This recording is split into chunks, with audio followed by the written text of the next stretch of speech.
Hello, जय Shivray sir. जय Shivraj Thackeray sir बोला. Sir तुम्ही 5 मार्च रोजी मान्सूनचा जो अंदाज आहे तो जाहीर करणार होते आणि तुम्ही तुमच्या चॅनलच्या माध्यमातून केला सुद्धा. हं. आणि सर आता बरेचसे शेतकरी मला सुद्धा विचारत होते की सरांचा जो अंदाज आहे मान्सून 2026 चा ते कसं राहणार आणि कोणकोणत्या जिल्ह्यामध्ये पाऊस कसा राहणार ते त्याबद्दल सविस्तर माहिती द्यावी सर आता शेतकऱ्यांना. नक्कीच. मान्सूनचा 5 मार्च हा जो काही रिपोर्ट असतो आपण तो रिपोर्ट खुला केला 8 मार्चला माहूर येथे. हो. आणि शेतकऱ्यांना वारंवार ती जी काही दुष्काळाचे मॅसेज होते त्या मेसेजला जबरदस्त उत्तर आणि अल निनो असताना सुद्धा अल निनोचे कुठले पॉझिटिव्ह थिंकिंग आहे किंवा आयोडिक फॅक्टर काय करणार आहे, एमजीओ फॅक्टर काय करणार आहे, याची संपूर्ण डिटेल्स आजच्या या रेकॉर्डिंगमध्ये पण घेऊयात. आपण ते हे रेकॉर्डिंग शांतपणे शेवटपर्यंत ऐका म्हणजे सगळ्या गोष्टी तुम्हाला समजून येतील. बरोबर ठीक सर. आहे. हो. ठाकरे सर, पहिली गोष्ट मान्सूनचं गणित जे आहे ते पॅसिफिक महासागर ठरवतंय. हो. पॅसिफिक महासागरामध्ये लानिना अल निनो कंडिशन असते. आता अल निनो आणि लानिना काय आहे आणि मान्सून कसा बनणार आहे त्याबद्दल बोलूयात. बरोबर. अल निनोची तीव्रता 2023 ला 70 ते 80% एवढी तीव्र होती. हो. त्यामुळे पावसाळी वर्ष ते कमकुवत गेलं आणि नंतर डब्ल्यूडीने पावसाळी प्रदेशामध्ये चांगला प्रभाव टाकला होता. आता यंदाचं गणित असं आहे, मान्सूनवरती अल निनोचं संकट आहे. मी म्हणत नाही की नाही म्हणून. बरोबर. आणि आपण फक्त दुष्काळ का सांगत नाही कारण की दोन मोठ्या पॉझिटिव्ह गोष्टी आहेत. हो. एक म्हणजे टक्केवारी त्या 2023 की नाही 40% ते 45% एवढंच अल निनोची तीव्रता यामध्ये दिसते.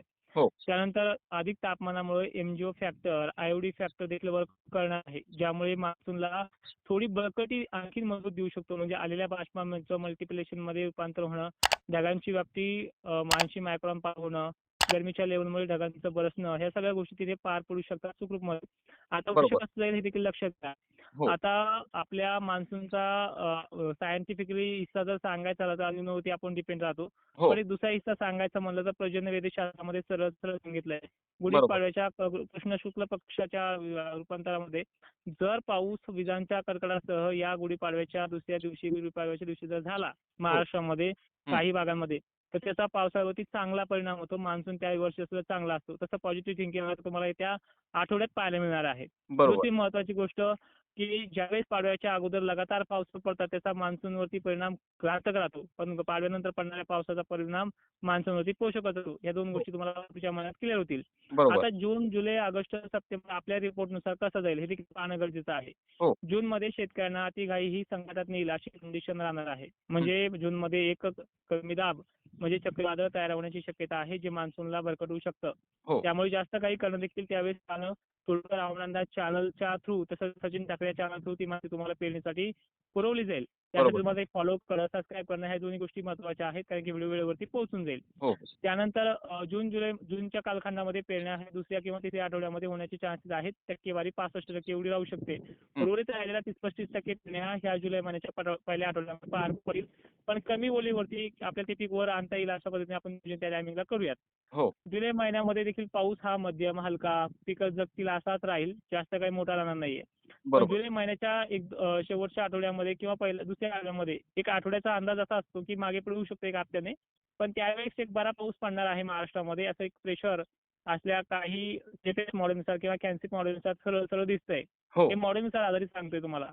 बरोबर. त्यानंतर एक बखार ठाकरे मला चिंता व्यक्त करता येते की एक बखार सुद्धा महाराष्ट्रामध्ये पाहायला मिळू शकते ह्या वर्षी. हो. ती मग 22 दिवसाची आज दाखवते मॉडेल, पण ती कदाचित 25 दिवसाची होऊ शकते, त्या महिन्याचीही राहू शकते आणि कदाचित 17-18 महिन्याची सुद्धा सॉरी दिवसाची पण राहू शकते. बरोबर सर. तर त्या बाखारीतून आपण कळलो की लगेच परतीचा मान्सून अवघ्या 15 दिवसात सप्टेंबर महिन्यामध्ये आगमन करू शकतो. म्हणजे ऑगस्ट महिना खंडाच्या तीव्रतेचा राहू शकतो. हो. पण ऑगस्ट महिन्यात खंडाची तीव्रता दुसऱ्या किंवा तिसऱ्या आठवड्यात संपून जाईल. जुलै महिन्याच्या लागते शेवटच्या आठवड्याच्या नंतर लागलेली. बरोबर. हो.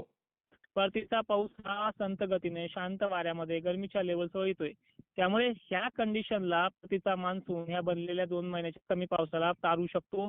विहिरीचा प्रश्न असेल, धरणं भरण्याचा प्रश्न असेल, भलेही 2025 ची सरासरी नाहीये, भलेही 2024 इतकीही सरासरी नाहीये, बरोबर. पण ढगफुटीचे संकेत महाराष्ट्राला मी ह्या दुष्काळातही सांगतोय. ते करूनही दाखवणार आहे. ते पुढच्या काळात तुम्हाला ते स्पष्ट समजतील कारण की तुम्ही चॅनलला फॉलो करून ठेवलेलं आहे. बरोबर सगळे आहे अपडेट सर. तुमच्यापर्यंत पोहोचतात त्याचे. हो. आता टक्केवारी किती काढली हे देखील पाहूयात आणि परतीचा मान्सून कोणत्या भागांना कसा राहू शकतो बरोबर. हे देखील पाहूयात. हो. मान्सूनची टक्केवारी 2023 ला 55% निघली होती. त्यावेळेस अल निनो अति तीव्र होता. 2024 ला अल निनोची एक सुरुवात होती, पण न्यूट्रल कंडिशन चांगला प्रभावी होता. त्यामुळे 24ची टक्केवारी 85 ते 82च्या पार होती. बरोबर. त्यानंतर 2025ला मार्चमध्येच रिपोर्ट देतो. दरवर्षी रिपोर्ट मार्चमध्ये देतो 5 तारखेला. त्या रिपोर्टमध्ये आपण 93 टक्केवारी काढली होती. तर हो. त्या पद्धतीनं 15% पाऊस हा एक्स्ट्रा राहिला 2024च्या तुलनेमध्ये. नव्हे नव्हे बरोबर. तर ओला दुष्काळ आपल्याला पाहायला मिळाला अनेक भागांमध्ये. हो. तर त्यानंतर परिस्थिती बघा, याच पावसाळी स्वरूपाची ही आपल्याला शेवटपर्यंत परेशान करून सोडणारी ठरली आहे. पण 2025ने मागे किती वर्षाचा रेकॉर्ड तोडला हे तुम्ही तुमच्या डोळ्यांनी अनुभवलंय. कुठे ढगफुटी तर कुठे जनावरं वाहून जाणं, कुठे शेतकऱ्यांचे पीक सडणं, ह्या सगळ्या गोष्टी अनुभवल्या आहेत. बरोबर. आता महत्वाची टक्केवारी बघा, ह्या वर्षीची निघलेली 80% निघलेली आहे. अल्निनो ह्या कंडिशनचा विचार करून अल्निनोची तीव्रता लक्षात घेऊन ही टक्केवारी समजूनरित्या काढलेली आहे. हो. त्यामुळे काळजी करू नका. आता तुम्ही म्हणाल जिल्ह्याला आमच्या कशाला आहेत, हे आज सांगणं कठीण आहे. 18 मेला तुमचे जिल्हेही व्यक्त करूयात, की तुमच्या जिल्ह्यांमध्ये हा पीक पेरणी करा, ही पेरणी तुम्ही पेरणीचं बियाणं जूनमध्ये आणता. त्यामुळे 18 बरोबर. मेला तुम्हाला त्या माहिती 1 महिना अगोदरच मिळते.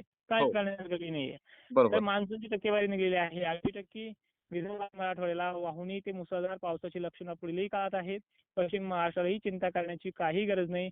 डॅमची अवस्था, तळे भरण्याची अवस्था ही सुद्धा भलेही सांडा ओलांडून किंवा ओव्हरफ्लो होण्याची कंडिशन जरी आपल्या मॉडेलमध्ये किंवा आपल्या रिपोर्टमध्ये सांगितली जरी नसली, तरी ह्या गोष्टी होऊ शकतात. पण बरोबर. मात्र तुमच्या बहिणीचा ऊस उत्पादक शेतकऱ्यांना दिलासा आहे. तो शब्द आपला तोडकरांकडनं ठाम दिलेला आहे. माऊली ते बरोबर आहे. सुद्धा.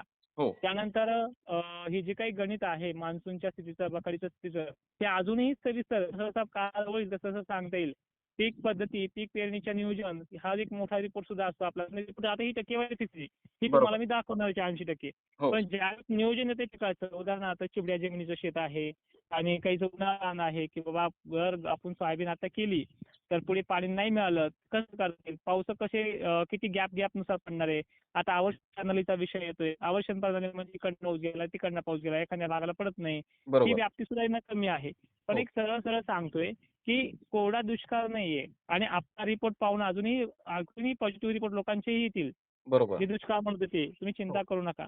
पण ह्या सगळ्या गोष्टींमध्ये तुम्हाला काय विचारायचं असेल ते आपण याच्यामध्ये घेऊयात. मात्र सर मग आपल्याला या 2026च्या कालावधीमध्ये आपल्याला खंड वगैरे काही पाहायला मिळेल का? आणि मिळाला जर तर किती दिवसाचा राहू शकतो?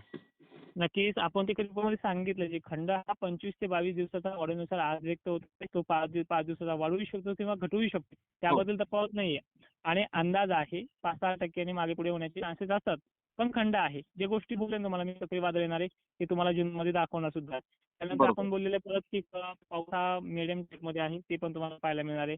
परत दुसरी महत्त्वाची गोष्ट मान्सूनची जी ताकद आहे ती कमकुवत जरी असली तरी जी तुम्हाला धरणाची भाषा केली, धरणं वगैरे भरण्याची भाषा केली ते तुम्हाला दिवाळीपर्यंतच्या मान्सूनच्या जाण्यापर्यंत मी नक्की दाखवणार आहे.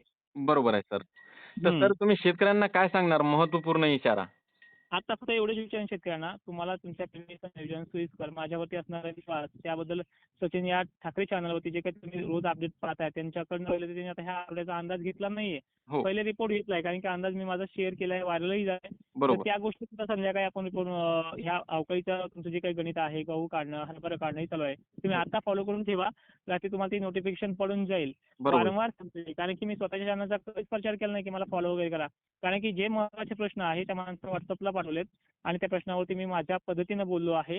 त्यामुळे नक्कीच तुमच्या प्रश्नांची काळजी घेणाऱ्या मित्राच्या चॅनलला फॉलो कराच आणि तुमचे महत्त्वाचे जे काही प्रश्न आहेत कमेंट बॉक्समध्ये सुद्धा व्यवस्थित लिहा, हो. की आमचं काय काम चालू आहे तुमचं आणि त्या कामामध्ये काय तुम्हाला साथ देऊ शकतो तुमचा एक मित्र म्हणून. त्या बरोबर. पद्धतीने तुम्ही त्यामध्ये कमेंट करत राहा.